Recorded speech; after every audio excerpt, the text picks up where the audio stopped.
देखिए बात हमेशा आप लोग भी सीख ले, दो की सेवा करनी हो तो अपने हाथ से कर। हजारों दास दासियां हैं, लेकिन मैया अपने लाला को स्नान हाथों से कराती है, श्रृंगार हाथों से करती है, और ठाकुर जी के लिए प्रसाद अपने हाथ से बनाती हैं, और ठाकुर जी की सेवा अपने हाथ से करती हैं। इसका मतलब यह है, बालक की सेवा के लिए और भगवान की सेवा के लिए कभी नौकर मत लगाना।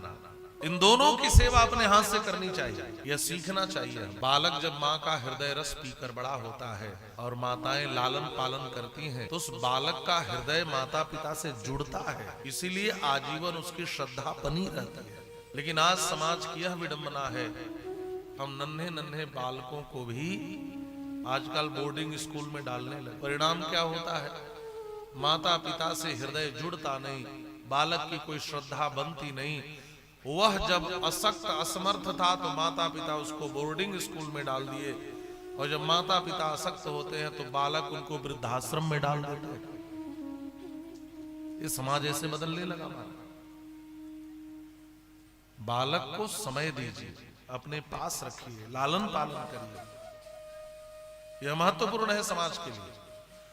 और यदि आपने बचपन में संस्कार नहीं दिया, अपने हृदय से नहीं जोड़ा, अपने से जोड़कर नहीं रखा, तो बाद में वह भी जुड़े नहीं रह पाएंगे। आरंभ तो यही से होता है। और एक बालक के निर्माण में माता पिता की महती भूमिका होती है। मैया और ठाकुर जी की सेवा के लिए भी नौकर मत लगाना। हाँ महाराज गए, देखा इतने सुंदर ठाकुर जी, इतने सुंदर सुंदर ठाकुर, हम लोग तो देखे तो अभिभूत हो गए। महाराज आप देखिए यहाँ कितने सुंदर ठाकुर जी विराजे हैं। पूज्य महाराज श्री के रामलला को देखना यार, महाराज जी के साथ हम लोग आ रहे देखे, महाराज जी गोद में लेकर बैठे।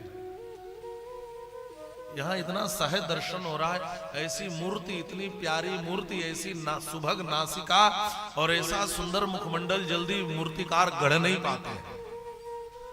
और महाराज जी कार में लेकर आ रहे थे, और हम लोग रास्ते में आ रहे थे तो एक और कार दिखी। हम लोग इधर देखे, महाराज जी अपने गोद में लेके रामलला को बैठे हैं, और उसी रायपुर में दूसरी कार देखी, और उसमें क्या देखा कि एक देवी जी कुत्ते को लेकर गोद में बैठी थी। प्रत्यक्ष घटना है, महाराज जी बैठे पूछ लीजिए। तो हमने कहा महाराज जी देखिए, यही संसार है, एक के गोद में गॉड है और दूसरे के गोद में डॉग है। यह संसार है महाराज। हम क्या सीख रहे हैं, क्या सीख रहे हैं? अच्छा, यदि कुत्ते की सेवा खूब करो और कुत्ते की कृपा आपको मिल भी गई, तो अगले जन्म में उसी के वंश में जन्म लेकर आना पड़ेगा। आप लोग यही चाहते हैं? बात समझ में आ रही है? इसी कुत्ते की सेवा।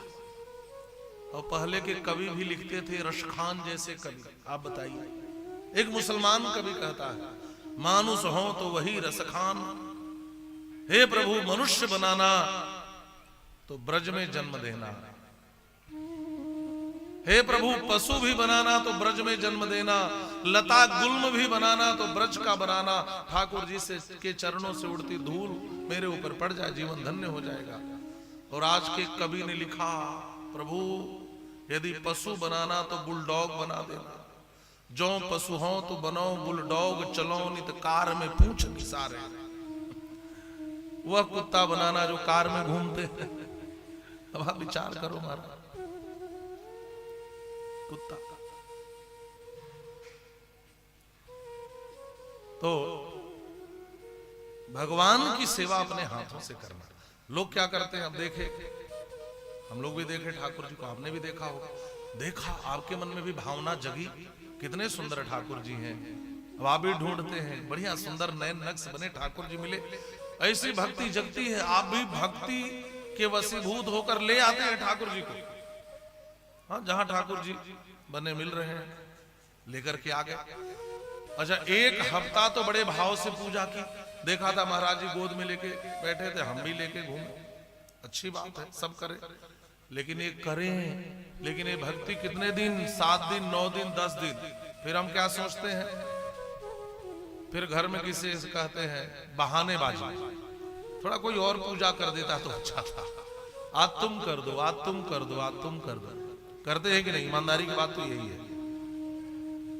कभी ऐसा मत करना। जब तक शरीर में शक्ति है तब तक अपने हाथों से अपने ठाकुर जी की सेवा करना, अपने हाथों से अपने बालक का लालन पालन करना। यह ग्रंथ हमें सिर्फ कहानी सुनकर जाने के लिए नहीं बने हैं। इन ग्रंथों के अंतराल में जो जीवन के छिपे हुए सूत्र हैं वह महत्वपूर्ण है। वह हमारे हृदयंगम हो जाए तो कथा सुनना सार्थक हो जाए, सार्थक हो। मैया ने सुंदर